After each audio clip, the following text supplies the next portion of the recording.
letterlik in een been. Where are the decisions are they taking? To really represent the fiber. Waar ons kyk na samewerkingsgeleenthede.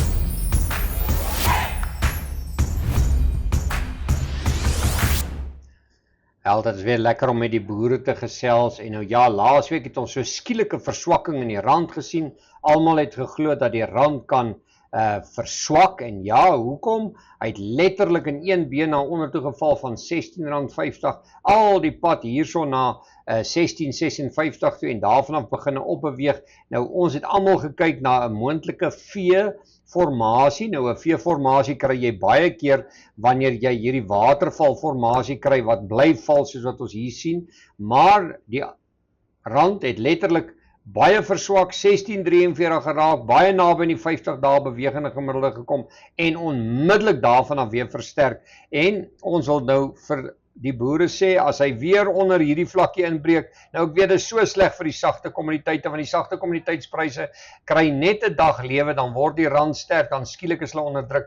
Nou wil ek vir die boere sê, hierdie moontlike V-formasie is steeds in plek terwyl die rand bo hierdie steenvlakkie bly en dit is R15.90. Terwyl die rand bo R15.90 beweeg, kan die rand steeds hierdie V-formasie aan die gang sit. Hy kan daarvan af verswak, maar onder R15.90 kan hy ongeluk al die pad weer teruggaan R15.70 toe en self R15.63 waar hy gewees het en dan is daar 'n teiking onder dit R15.56 en R15.50. So ek glo dat die boere moet moed skep. Dit is nie hulle probleem laat of hulle het dit nie geskep laat die rand so versterk het nie. Hulle sit met back and closure, hulle sit met 'n sterk rand, hulle sit met hoë kunsmispryse en dan sien hulle dat die wêreld stort produk reg oor die wêreld as gevolg van tariewe en dit sit die mielieprys, die koringprys, al die pryse is onder druk. Maar kom ons hou vas aan hierdie lyntjie en hierdie lyntjie lê by R15.90. By doen van hierdie praatjie is die rand by R16, R16.01, bo R15.90 kan ons wel sê, kom ons maak hom net so 'n bietjie groter vir boere, dan sal ons sê, daar is die V-formasie, daar is die laagtepunt, daar is 'n hoër laagtepunt, en as hy daarvan af kan weer verswak, is nog 'n hoër laagtepunt, en slegs bo hierdie vlak kan boere aanneem, dat die rand begin 'n momentum kry om verder te verswak. Maar nou wil ek vir boere sê, dat as die rand gaan begin verswak, gaan dit baie gou gebeur, want daar sal baie kapitaal uit ander geldeenhede in die Amerikaanse dollar invloei, maar die volgende teken van swakte sal wees bo R16.43. So op die oomblik hou ons almal hierdie prys hierdie grafiek dop, want dis die grafiek wat die waarde van die sagte kommoditeite bepaal. Ons weet die reën is sporadies, ons weet daar is plekke wat wonderlike en te veel reën gehad het, maar die sleutel van sagte kommoditeite, ongelukkig of gelukkig, lê op die oomblik in die rand. En onthou net, as die rand begin verswak, sal die sagte kommoditeite onmiddellik reageer. Nou ja, besoek gerus ons webtuiste www.fransdeklerk.com vir meer inligting en ons kuier weer.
unbelievable setting to have an unbelievable day. We have brought down speakers from upcountry. The speakers include Professor Jan Meiberg, Dr. Fafa Malan, Professor Leon Przeski, and one of the aims of Octavoscene is to share as much information that we can possibly do with our farmers and with the farming community. The more the farmers are educated, the better they can farm, and the better their decisions are that they can make. That are informed decisions. If anybody needs to contact Octavoscene, get hold of them in Malmesbury. We will shortly be opening up a branch in Swellendam, and we've just most recently appointed a veterinarian that will be covering the Caledon area. I'm looking forward to working with all the clients, and our clients is from Malmesbury, Sandveld area, Swellendam, Caledon, and our head office is in Pretoria. Mainly what we do is we try to send out products from us to all the farmers around us, mainly sheep and cattle. And and then we've got very, very dedicated vets. And if you need any assistance, you can either contact me or one of them. I started as a bovine medicine specialist and then toxicology. I was in the privileged position to be here today talking to farmers about poisonous plants. Sean Morris, Dr. Sean Morris from Octavoscene invited me to tell the farmers a little bit about poisonous plants. And one plant that is very close to our hearts is Verbicina insulioides, Wilde Sonneblom, wild sunflower. I've got a master student still working on this plant, and we have isolated the poisonous principle from this plant. And it's a plant that is expanding its distribution in South Africa very fast. It's becoming a big problem.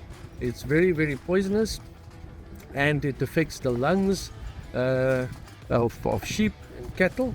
And it's also a plant that is still poisonous when it's dry. So it's a typical hay contaminant.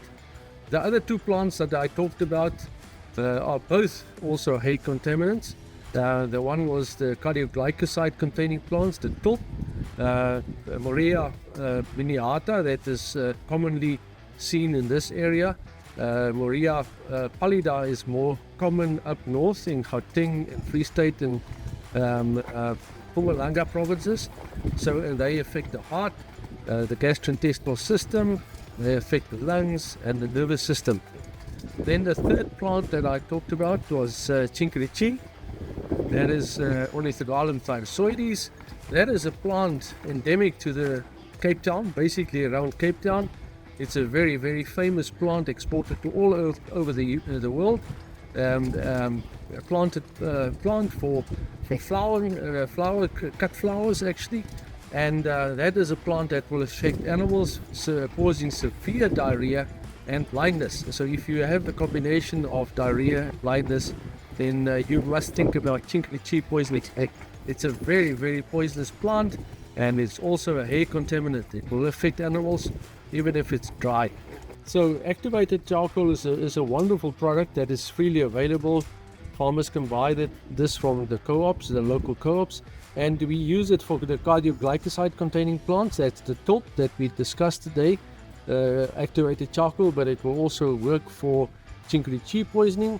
And I think the tip, if you use activated charcoal, is it's not a once-off treatment and that's it. My opinion, we must repeat it, so the next day, maybe the third day and the fourth day, so that because the activated charcoal will go through the gastrointestinal tract and it will go out at the back, and so you need the gastrointestinal tract filled with activated charcoal for a couple of days. So one treatment is not enough.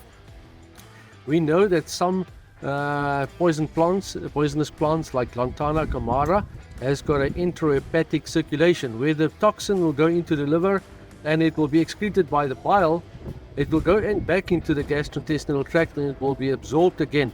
So if you don't have activated charcoal in the gut, you can't catch the poison or the active chemical that is in the gut at that moment. So you need to keep it filled with activated charcoal for a couple of days to catch whatever is coming back into the gastrointestinal tract. I'm Professor Leon Prozeski. I'm a private pathologist. I work very closely with Octavoscene.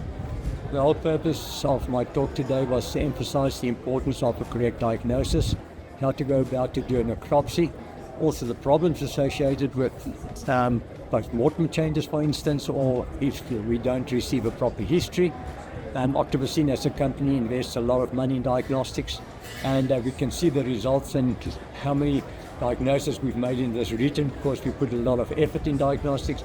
We also emphasize the role of diseases in the country and the devastating effect it's got on farmers, the financial implications, and it's a responsibility of each farmer to take the necessary precautions to prevent disease like foot and mouth coming onto their farms by doing proper biosecurity and obviously a good vaccination program and other ideas that we've given to the farmers as how to control disease.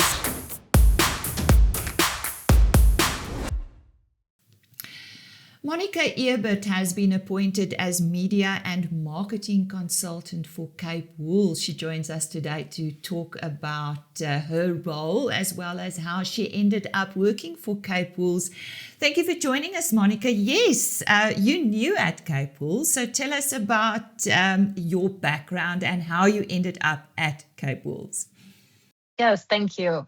So new to Cape Wool is not entirely new to the South African wool industry. I spent 4 years here a few years ago now working for BKB, representing the Core Merino brand for them. Beyond that, I've also worked for the Woolmark company, so representing Australian wool. And actually prior to my role with BKB and Core Merino, I represented New Zealand wool and worked for the New Zealand Merino company. But if you can tell from my accent, I am originally from the United States. I grew up on a sheep farm in Kansas, studied fashion and marketing, and have slowly but surely pieced together an amazing career in the wool industry. And I'm very excited to be back in South Africa and now working for Cape Wool's. So what will your role entail at Cape Wool's SA?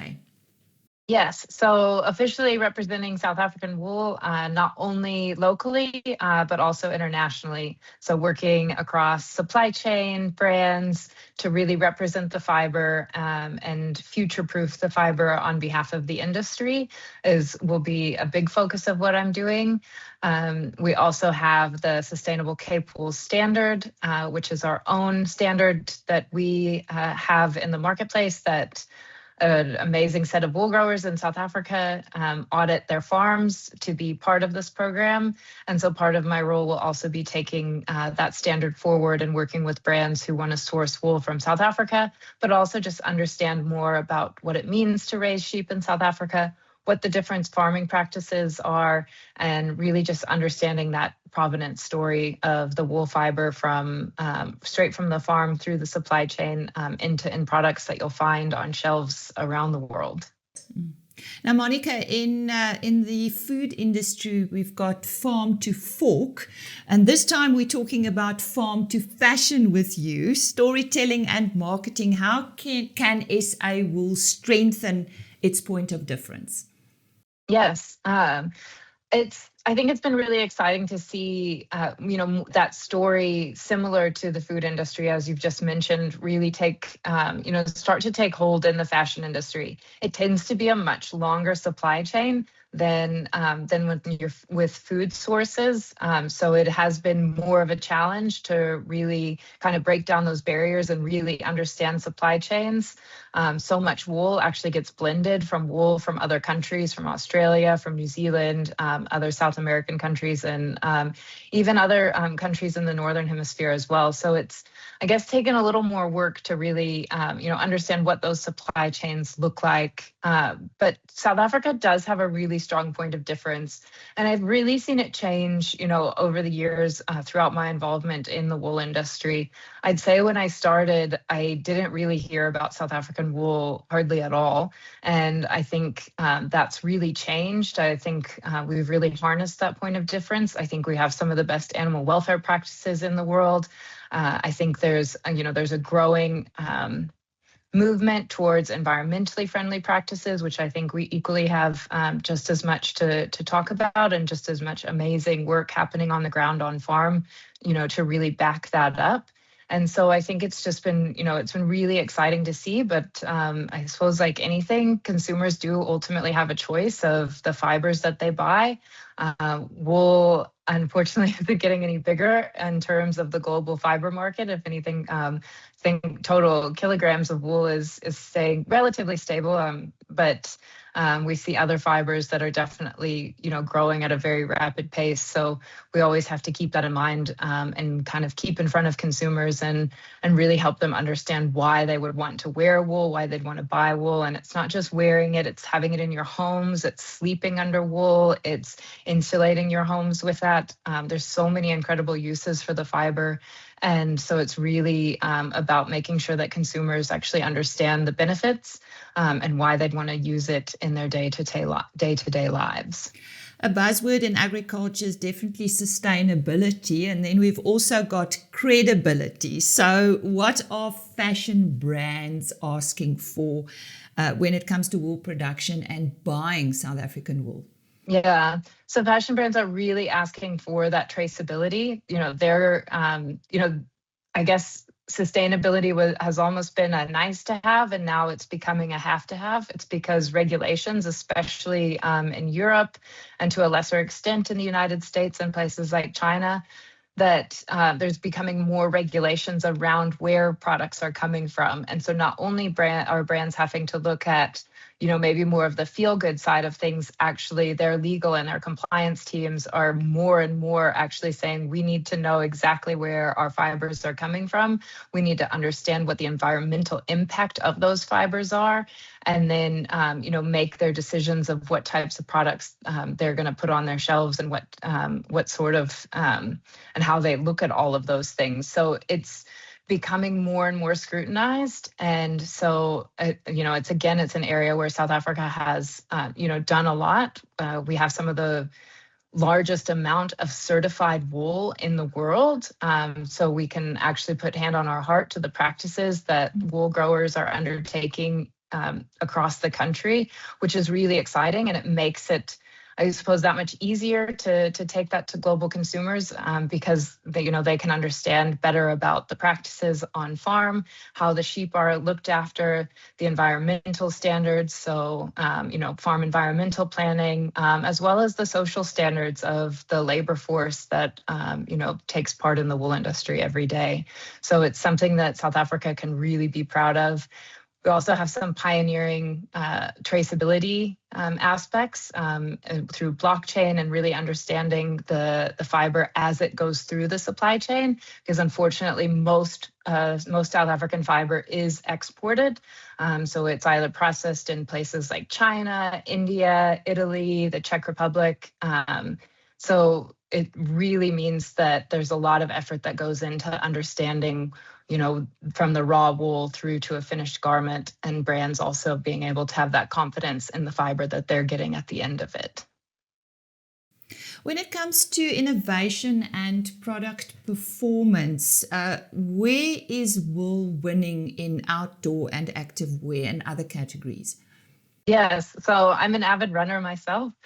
So I wouldn't head out for a run without my merino garments on. And so I think it's a place that wool has really stood out, especially the last 10, 15, 20 years, that it's really developed a space within the performance sector, which overall is really good, because if you go to cities like New York or London, you don't see as many people wearing suits anymore. So it has been a really important sector for the wool industry to not kind of fall off the map in a way, because, not as many people are going into the office, and when they are, they tend to be wearing more casual clothes.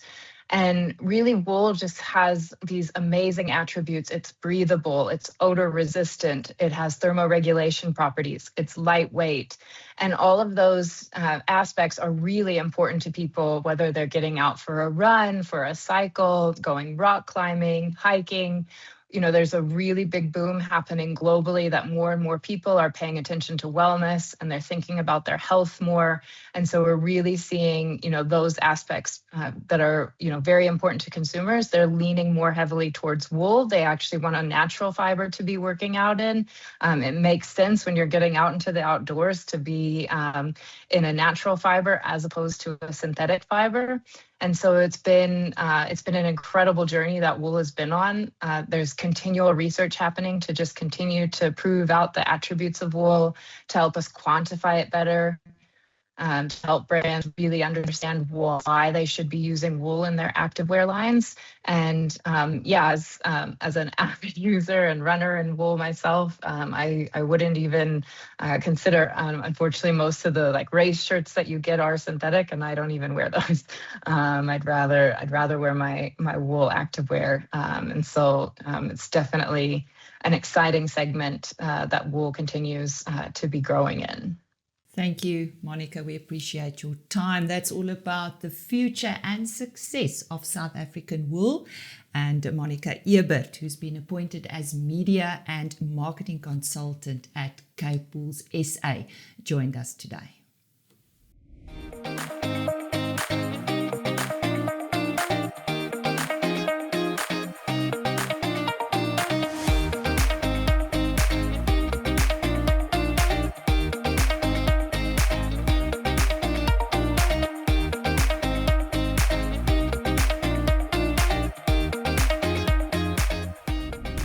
Agri-X Fusion is 'n inisiatief van Agri-X.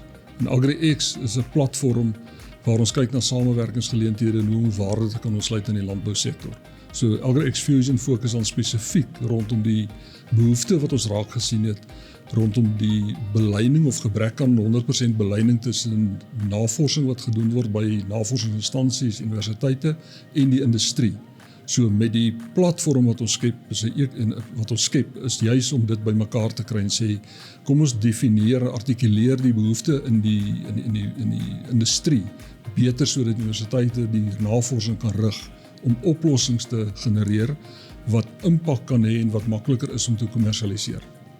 Die rooi vleis waardeketting is groot. Ek dink strategies is dit baie belangrik en ons weet nou met back and closure is dit ongelooflike krisissituasie en die impak wat dit kan hê rondom die volhoubaarheid van boerderye, van die bedryf as sulks. Maar toe ons aanvanklik gesê het, ons wil na waardekettings kyk, was die rooi vleis daar. Ons het gesê die wit vleis, die graan, die vrugtebedryf. So dit is die groot waardekettings wat ons dink, daar's 'n behoefte wat ons 'n verskil kan maak. Toe het ons met die universiteite gesels en gesê, maar dis wat ons wil doen. En Noordwes Universiteit is die eerste een wat hand opgesteek het en gesê het, ons verstaan dit, ons beleef dit, ons sal graag betrokke wil wees, ons sal graag die rooi vleis waardeketting wil aanspreek. En ek dink dit is hoe ons daarby uitgekom het en geëindig het. En dit nou, ek wil amper sê met hindsight, is dit perfekte timing. So ons wil nou verby kyk die huidige krisis en sê, wat is daarna? Wat is die goed wat ons nou kan doen wat die volhoubaarheid van die waardeketting beter kan maak vorentoe? So wat ons doen, en dit is wat ons ook in Maart maand met die geleentheid gaan doen, is en dan sê ons loop eintlik die hele waardeketting. So ons gaan kyk na genetika, ons gaan kyk na voeding, ons gaan kyk na biosekuriteit, ons gaan kyk na prosesering, jou afslaer, so die hele waardeketting kry eintlik 'n geleentheid om te sê, dis ons behoeftes, dis ons knelpunte.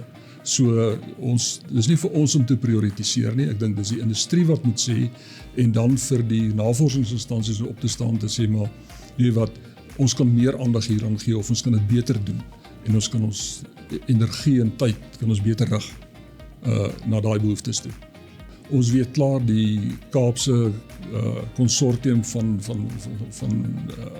hoër education, het klaar gesê, hulle sal in die Kaap, want hulle sit met al 4 universiteite wat betrokke is, en gesê, hulle sal dit vir ons fasiliteer. So nou is ons in die gesprek en sê, wanneer is die mees geleedheid, wat is die waarskynlike onderwerpe of aspekte in daai waardeketting wat ons behoort aan te spreek. En dan so, dit is En dis ek sê, dis nie 'n geleentheid of 'n event wat ons aanbied nie. Dis 'n ekosisteem wat ons na kyk om oplossings te kry, waarde te ontsluit, en ons gaan dit nie van Agri-X se kant af, van Agri-X Fusion se kant af alleen doen nie. Ons wil dit saam met die rolspelers, saam met ons vennote doen en sê, wat is die beste, hoe gebruik ons so geleentheid tot die beste voordeel van 'n waardeketting en volhoubaarheid? The excitement comes because this is an opportunity to relate to the community of practice. It's time to relate to real farmers, down there, and move away from pure academic expression. As I indicated, that what happens with academic institutions like my institution is that we do a lot of research, and this research is basically not informed by the needs of the community of practice and the farmers out there. So the excitement comes through that now we see the opportunity to really get a proper agenda, research agenda coming from real practicing people, not just the theoretical research. And what excites us is that we are going to interact with these people, exchange information. Like I'm telling you, there are always blind spots which can be explained by practitioners out there. And this is what we are looking forward to. Research and practice has always been separated, and it's high time that we get the two entities together. Research must be informed by the needs of the practitioners, and the practitioners will then use the research because it will be meaningful and really appropriate. It's very beautiful. This is a nice platform for Northwest, for the red meat value chains. And it's a nice collaboration between the private sector and the public sector. This is the sector that I believe is going to bring more transformation, is going to bring more collaboration between the commercial farmers as well as the development farmers. In as far as agriculture is concerned, we are concerned with just two variables. One, the transaction that we are funding must be commercial viable. And number two, we need to see the development impact. And this initiative, I think, is going to bring those. As far as your subsectors are concerned, the red meat remains one of the critical, one of the crucial subsectors that we are funding. The red meat talks to the food security, talks to job creation, and. Recently, and particularly in Northwest, we have funded an abattoir. And when we're funding an abattoir, we don't just focus on abattoir alone. We focus on abattoir as well as the farms around that will feed into the very same abattoir that we are talking about. The abattoir that we have funded has a capacity to slaughter about 250 cows a day. And the abattoir that we are talking about has a capacity to carry 20,000 cows standing. So it's a big one. I know it's going to make an impact in the region. Every time when I'm engaging the black farmers, they say, IDC, you for the white farmers. And every time when I'm engaging the white farmers, they say, you IDC, you are for the black farmers. What is the truth? It is in between. We are for everyone in the value chain, whether you are black, whether you are white, as long as you are doing good for South Africa in the agro industries. By the way, IDC is not for primary production, and IDC is not for secondary production. IDC is for both the primary as well as the secondary production. Baie opwindend. Ja, ek dink dit gaan 'n lekker geleentheid wees. Is op die 4de en 5de Maart op die Maiken kampus in Noordwes. Ek gaan my vra hoekom Noordwes. Hulle het na ons uitgereik en gesê hulle het 'n behoefte rondom die rooi vleisindustrie en die waardeketting om meer met industrie saam te werk en die praktyk hande te vat. In die aard van die saak is dit ons sterkpunt by Agri-X Ons het om 'n tafel gesit, die geleenthede geïdentifiseer, hele program bymekaar gemaak juis om die behoeftes aan te spreek en seker te maak die industrie kom by die produsente uit en praat met al die rolspelers.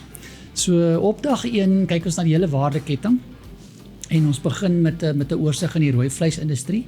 Nou miskien moet ek vra, en dis die vraag, hoekom rooi vleis? Dit was die behoefte van Noordwes.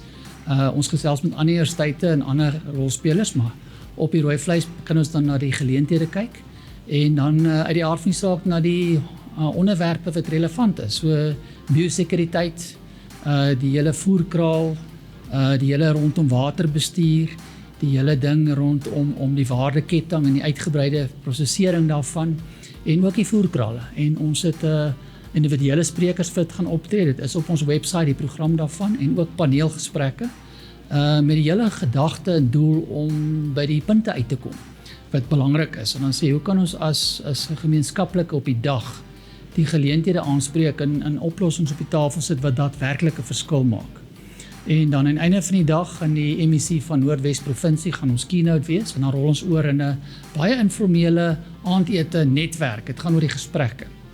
En op die tweede dag skop ons af met 'n ontbytsessie waarna ons weer kyk na 'n paneelgesprek, maar kleiner is die vorige dag en baie meer gefokus en daar gaan ons kyk na water, klimaat en volhoubaarheid. En dan het ons speed dating, die Afrikaans blitsafsprake wat ons gaan hê met mense wat met sekere ouens kan gesels. So op die website kan individue wat wil boek, kan met die ouens praat en die hele gedagte is om gefokuste gesprekke te hê. En parallel daarmee het ons dan nou ook 'n klomp parallelle paneelgesprekke, kleiner gesprekke, alles sal op die website wees, op ons app wat binnekort gaan bekend wees. En dan is daar ook uitstallers van al die rolspelers in die rooi vleisindustrie. En oor die 2 dae sal ons noukeurig boekhou en notas neem van waar lê die uitdagings en dit wat ons dan gaan terugspeel. En vir ons is dit nie net 'n 2 dag geleentheid nie, dit gaan ook daarna. Soos ons na ander maande beweeg en ander instellings wil ons die gesprek lewendig hou en seker maak ons bly dit fasiliteer en dat die projekte, die mense wat inklim, 'n daadwerklike verskil maak. En daarom probeer ons altyd 'n gesonde balans kry. Die rolspelers gaan van 'n owerheidsvlak gaan wees, van die industrie, geformaliseerde landbou, maar wat vir ons ook belangrik is dat ons die stem hoor van die ou op die grond, die kommersiële boer. So uit die aard van die saak gaan daar navorsers wees van die universiteit en industrie, maar ons wil seker maak almal praat met almal want menswees is so gemaklik om silo's op te bou en nie die brûe te doen nie, maar almal is welkom.